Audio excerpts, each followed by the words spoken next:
Hopefully you're keeping your website fresh and dynamic by changing things up once in a while. And as time goes by, you can end up with a large number of images and document files you've uploaded. That's why we encourage you to take advantage of the filing system you'll see in your website control panel. A good example is this photo gallery page here. Now as I build on it, more images will have to be uploaded and stored on the web server. The key is to organize your files so they're always at your fingertips. The same applies if you have a website that contains a lot of documents like printed instructions or meeting minutes. It'll save you a lot of time if you know where to find them. To give you an idea of how this all works, I want to make some changes to actually replace a video on the Community Resources page. So let's start by going to our control panel. I have the standard pages open. We'll locate the Community Resources page, and I'll click on Edit Page.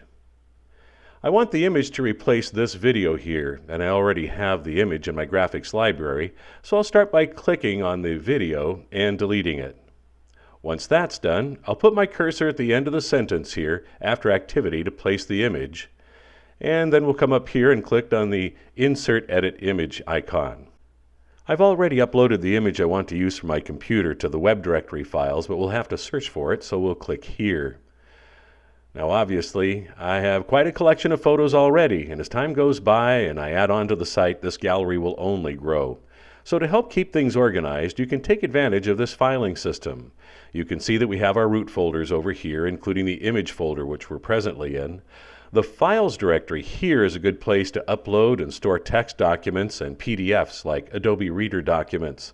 You'll notice that there are subfolders here to help further organize things. Since we're working with an image, I'll reopen the Images folder. I'm assuming we'll be adding more images to the Community Resources page over time, so to help keep things organized, I'm going to create a folder just for that page. To do that, we'll come up here, click on Create, and then Folder. We'll want to name it something intuitive but brief so the folder title doesn't take up too much space in the directory files. Since no one else will see the folder name except me, I think I'll just drop my cursor in here and name it com-res.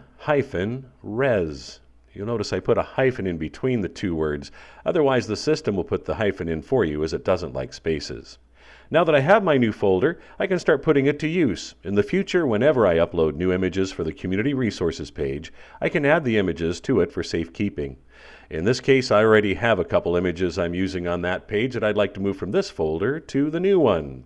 We can do this a couple of different ways.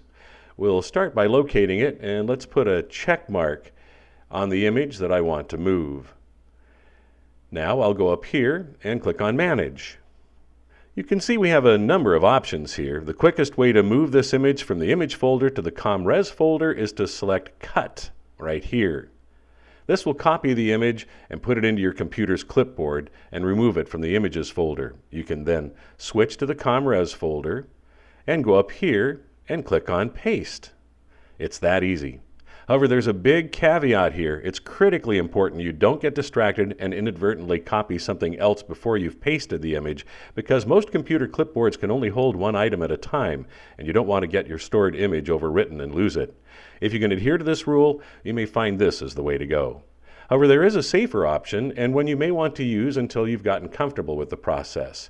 So I'll go back to the Images folder, and I'll locate and select the other image that I want to move. Only this time we'll go up here and we're going to click on Manage like we did before. Only this time we'll select Copy. Just like Cut, this copies the image into the clipboard, but unlike Cut, it leaves a copy in this folder in case you need it later. Now we'll go back to the new folder, go up here, and I can click on the Paste icon, and there it is. To tidy things up, I can go back over here to the Images folder. We'll select the image we just moved, go up here, click on Manage, and this time slide all the way down here and click on Remove. Of course, this approach is a step or two longer, but it does give you some peace of mind. Okay, the next step is to insert the image into my web page, so let's go back to the ComRes folder. The image of the sunset is already on the page, so I'll be selecting this other one by double-clicking on it. Now just to dress it up a bit, let's click on the Advanced tab and create some space around the image by adding a little padding, let's say 10 pixels for the vertical and horizontal space. And now we can click on the OK button. That looks kind of odd there. So come up here and align it right. That looks a lot better. But there's a problem. The second image is missing. This is caused by the fact that when this image was originally placed on the page, it was in the Images folder and not the ComRes folder, so the page is looking for it in the wrong place. To fix this, let's click on the missing image and select Insert Edit Image. We'll browse for the image once again right down here. Remember, it's in the new folder, so click on the ComRes folder, select the image, and click on OK.